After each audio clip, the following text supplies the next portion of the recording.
মান তারাকা সালাত মুতাআম্মিদান ফাকাদ কাফার। চোখটা শীতল হয়ে যাবে, আমি আমার রবকে চিনতে পারবো।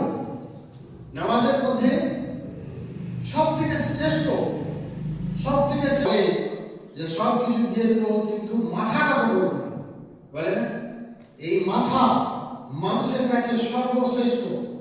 এই মাথাটা যখন আপনি আল্লাহর দরবারে, হাদিসের মধ্যে আছে যে বান্দা যখন সেজদা করে আল্লাহ রাব্বুল ইজ্জতের দুই কদমের মধ্যে খানে, সেজদাটা বান্দার হয় দুই কদমের, দুই পায়ের মধ্যে খানে। সুবহানাল্লাহ। এই সেজদাটা, এই নামাজটা সবথেকে বড় গুরুত্ব। আল্লাহর হাবিব সব সময় নামাজের দাওয়াত দিয়েছেন। আজ উম্মত কোথায় বলেন? আজান হয়ে গেল, আজানের পর মসজিদ খালি। এই উম্মতের দশা হলো এই।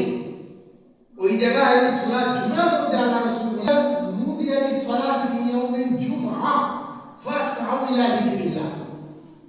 অর্থ এটা, যারা আজকাল তো ইন্টারনেটের যুগ, বাংলা বইয়ের যুগ, এটা খুলে দেখে নেবেন কি বলছেন আল্লাহ। বলছেন জুম্মার আজান, দেখুন জুম্মার জন্য তোমাদেরকে ডাক দেওয়া হবে। ফাসআউ আমরে সিগা, অর্থাৎ কোরআনের মধ্যে এরকম কোনো ভাষা, এটাকে আমাদের আরবি ভাষায় আমর বলা হয়। এর দ্বারা যখন কোনো আদেশ করা হয় সেটা ফরজ হয়। তার সমস্ত কাজ কারবার ছেড়ে তাকে আল্লাহর ঘরে ঢোকার দরকার ছিল, পারে না। পারল? সে পারে না কেন? এই আল্লাহর ঘর সর্বশ্রেষ্ঠ ঘর। আল্লাহ যাকে পছন্দ করে তিনাকেই আজানের সাথে সাথে কিংবা আজানের পূর্বে আজান পড়ে না। আপনার বাড়ি বড় অনুষ্ঠান হয়, ওকেশন হয়, তখন আপনি কাদেরকে দাওয়াত দেন? সেটা ব্যক্তিদেরকে দাওয়াত দেন। আপনার সাথে যার আন্তরিকতা আছে, সম্পর্ক আছে, আত্মীয়তা আছে, তাদেরকে যে দেন। তো আল্লাহ রাব্বুল ইজ্জতের ঘর, এই মহান ঘর, আল্লাহ রাব্বুল ইজ্জত বলছেন যে বান্দা আমার তো সব, দুনিয়ায় যত মানুষ আছে সব আল্লাহর বান্দা। চাই সে আল্লাহকে মানুক, চাই আল্লাহকে না মানুক, সব আল্লাহর বান্দা।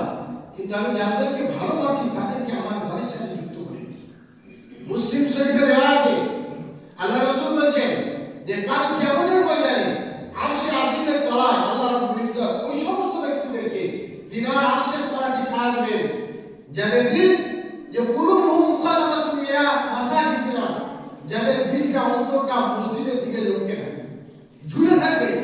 এই জুম্মা বললেন, জুম্মা পড়ার পর বাড়ি গেলেন, বাড়ি যাবার পর কাজকর্ম আছে, কাজকর্ম করলেন, তারপরে আবার ঘুরে ঘুরে দেখছেন যে টাইম হয়ে গেল নাকি, আসলে টাইম হয়ে গেল নাকি।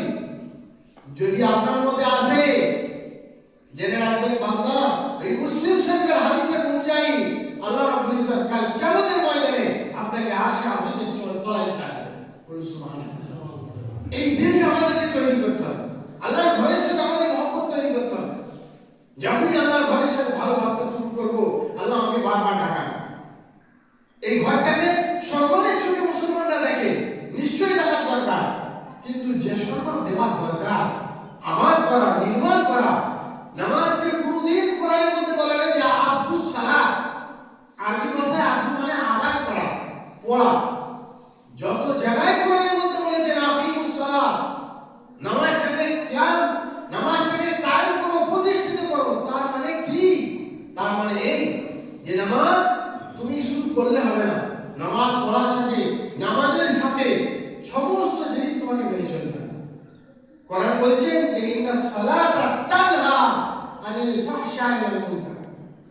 এর অর্থ আল্লাহ বলছেন যে নামাজ এমন একটা জিনিস, এই নামাজ যখন মানুষ পড়বে তাকে বেহায়া, খারাপ, নোংরা, ছোট রকমের কাজ, সমস্ত কাজ থেকে তাকে বিরত রাখবে। ভাইরা মা, এটা কার কথা? কোরআনের কথা, যে বাণীর মধ্যে 1 ইঞ্চি 1 সেকেন্ড কোনো সুন্দর না। তাহলে আমরা তো তার বাস্তব দেখি না? নামাজ পড়ছে তার সত্ত্বেও যদি রাগ রাখছে, নামাজ পড়ছে তার সত্ত্বেও চুরি করছে। এই আমাদের এখানে নতুন নয়, জামানায় রাসূলের জামানায় এই হাদিসটা অবতীর্ণ হওয়ার পর আবু যর রাদিয়াল্লাহু তাআলা বলেছে, বলেন ইয়া রাসূলুল্লাহ,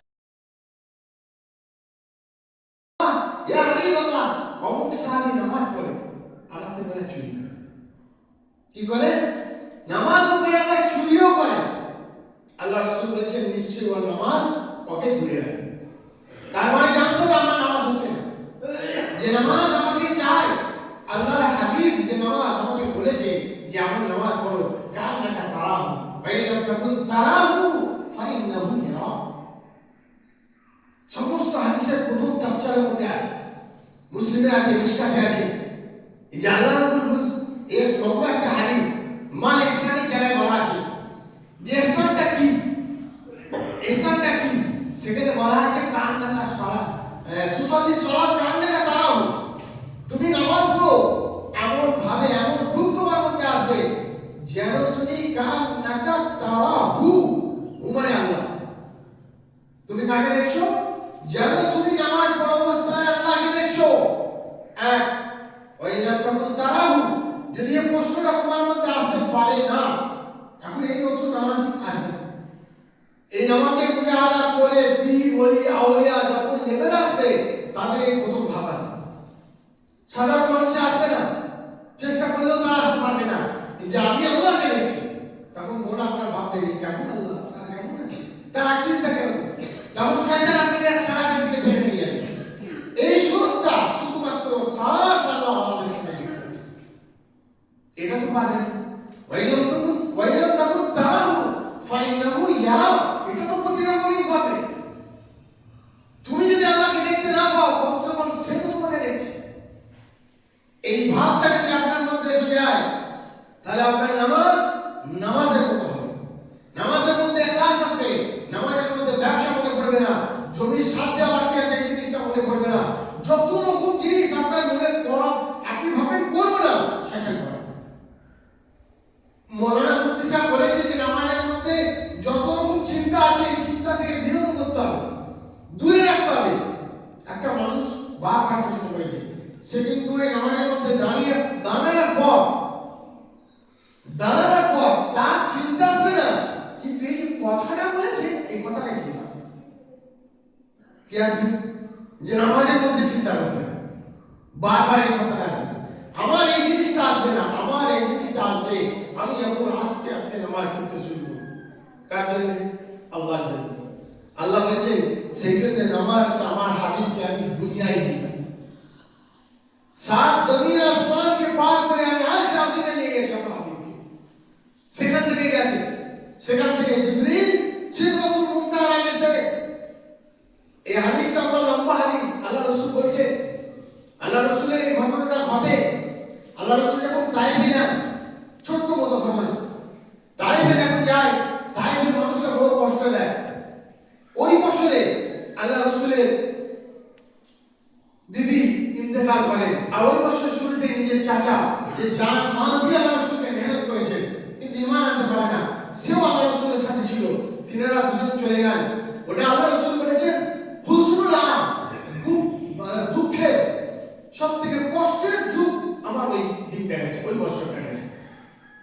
তাইফে গেলেন 80 কিলোমিটার দূর মক্কা থেকে আল্লাহ রাসূলের, সে 80 কিলোমিটার দূর আল্লাহ রাসূলের দাওয়াত দিতে গেছেন।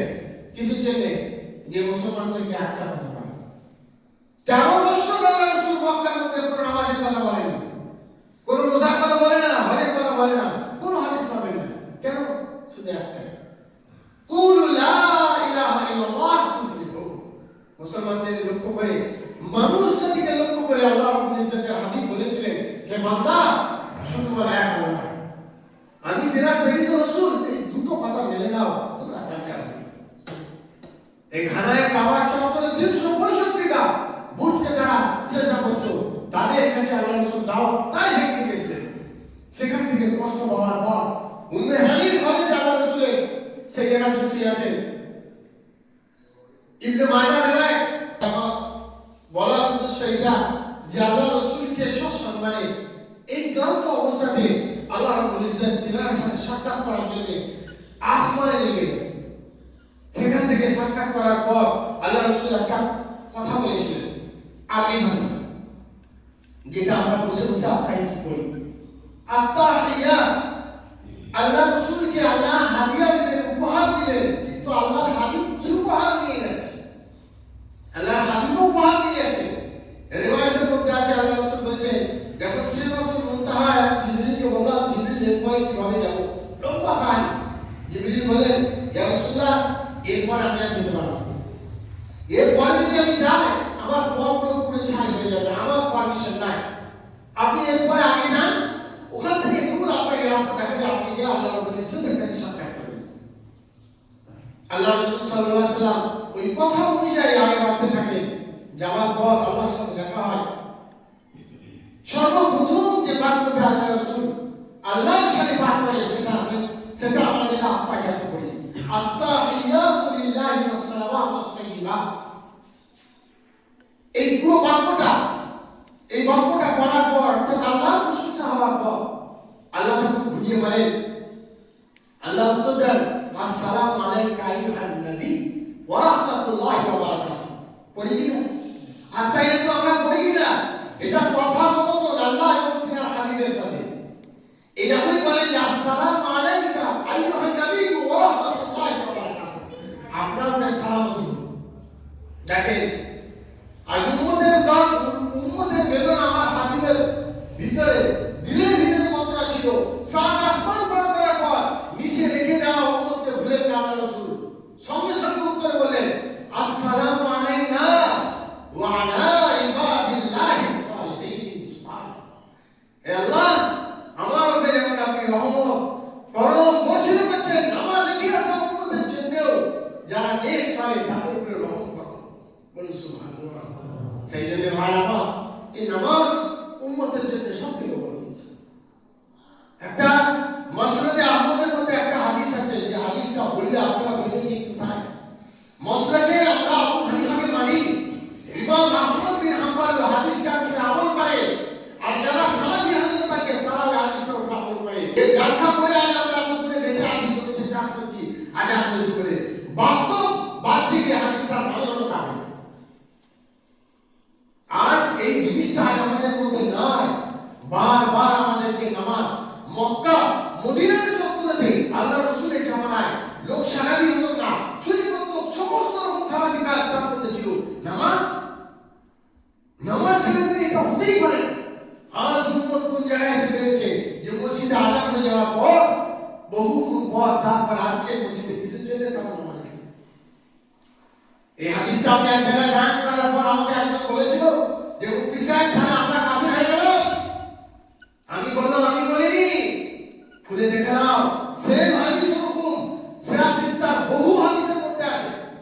ওই লেভেলে ঢুকবে এই হাদিসটার মতো।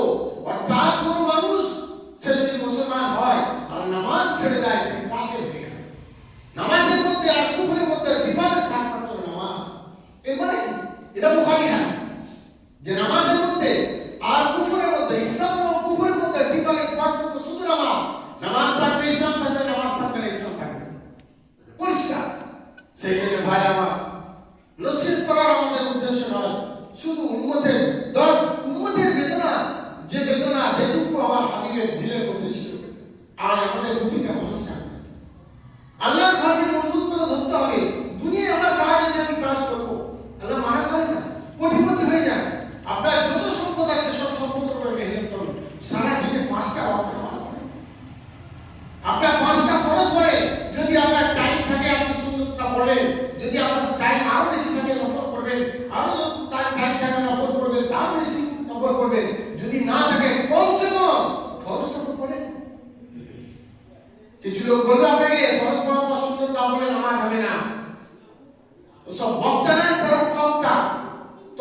সেই জন্য ভাই, আজ আমাদেরকে এই যে নফলের পর, নামাজের পর সুন্নত এবং জিকির এবং নফল, এই সমস্ত জিনিসটা কেন, এর উদ্দেশ্য কি, ইনশাআল্লাহ সামনের সপ্তাহে আমি আপনাদেরকে বলবো।